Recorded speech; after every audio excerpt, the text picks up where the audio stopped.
La compagnie aérienne Tassili Airlines déploie grand ses ailes vers de nouveaux rivages. En plus du réseau de vols réguliers domestiques, elle se déploie vers les vols internationaux.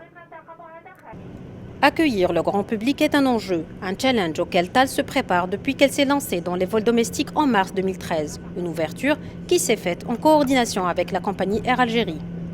TAL a assuré jusque-là le transport du personnel de Sonatrach et des compagnies pétrolières étrangères depuis 1998. Tassili, on voulait donc lui développer d'autres activités de transport.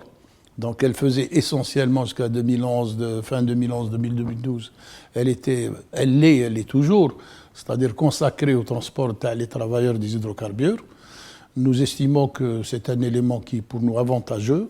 La deuxième chose, on s'est dit, puisqu'on aura une entreprise qui fait que le transport, ça nous permettra pour rentabiliser nos avions, pour donner plus d'expérience à nos équipages, à nos travailleurs, aux commerciaux, etc., de s'ouvrir à des activités ouvertes grand public. TAL fut créé en 1998 d'un accord entre la Sonatrach et Air Algérie, avant de devenir une filiale à 100% de la Sonatrach en 2005.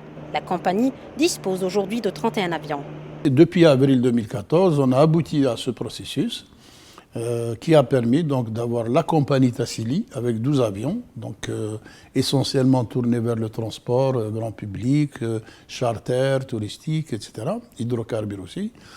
Et en même temps, nous avons cette filiale qui nous appartient, puisque nous avons cédé les avions de travail aérien dans le cadre, disons, d'une structuration réglementaire, statutaire, etc., et consignée. Et c'est ainsi, depuis avril, nous avons deux compagnies aériennes, en fait. Nous avons Tassili Transport, qui est l'entreprise mère, et nous avons TTA, Tassili Travail Aérien. La deuxième compagnie nationale dispose d'une flotte et de hangars soumis aux normes internationales de sécurité. Afin d'exercer la maintenance sur avion, il y a certaines normes internationales qui sont exigées, nationales et internationales qui sont exigées. Donc, il y a des normes qui concernent la propreté, l'éclairage, la climatisation, pour que les gens qui travaillent, les techniciens qui travaillent, ne se sentent pas mal à l'aise pour exécuter la maintenance, qui est une tâche très délicate. Donc, l'avion, durant toute sa vie, il accumule des heures et des cycles d'atterrissage et des heures de vol.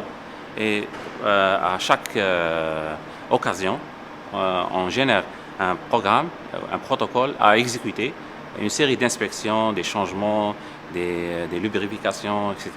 La deuxième catégorie de maintenance qui se fait, c'est la maintenance curative. C'est des choses qui sont imprévues. Donc le pilote ou le technicien signale ses défauts. Et le défaut il est immédiatement traité par les équipes techniques. Tassili Airlines s'introduit peu à peu sur le réseau de transport régulier international en assurant des dessertes vers la France, l'Italie, la Turquie, après avoir obtenu un accord de la direction de l'aviation civile et de la météorologie. L'ouverture de Tassili Airlines vers les transports de voyageurs a mis au défi le personnel qui a acquis une expérience lors de sa collaboration avec la compagnie Air Algérie avec les vols charter. On était habitués, nous, c'était pas nouveau pour nous. Et d'ailleurs, même avant de commencer les vols réguliers propres à Tassili, on travaillait conjointement avec Air Algérie. On avait ouvert un contrat, il était ouvert à la demande. Dès qu'Air Algérie a besoin de Tassili, on a toujours répondu présent. La clientèle, elle, trouve une deuxième compagnie nationale qui offre des dessertes, un service et un accueil à la hauteur de ses attentes. Je suis aussi fière, c'est une deuxième ligne nationale qui ouvre. Voilà, je lui souhaite un grand succès dans ce créneau. Maintenant, c'est une ligne qui est ouverte sur Alger, Marseille, mais j'espère qu'il y aura d'autres lignes aussi qui vont s'ouvrir dans l'avenir. Et sincèrement, je lui souhaite beaucoup de succès, de courage. Grâce justement à cette compagnie, ça nous a permis de passer nos vacances de Noël chez nous, dans notre pays. Nous avons été très bien accueillis, très bien servis. Tout l'équipage est très disponible. Tassili Airlines est désormais lancée dans sa conquête du ciel. Cette petite sœur qui entend compléter le réseau d'Air Algérie et étendre ses services peu à peu se conforme avant tout à son propre agenda d'extension, avant de se conformer petit à petit à celui de ses clients.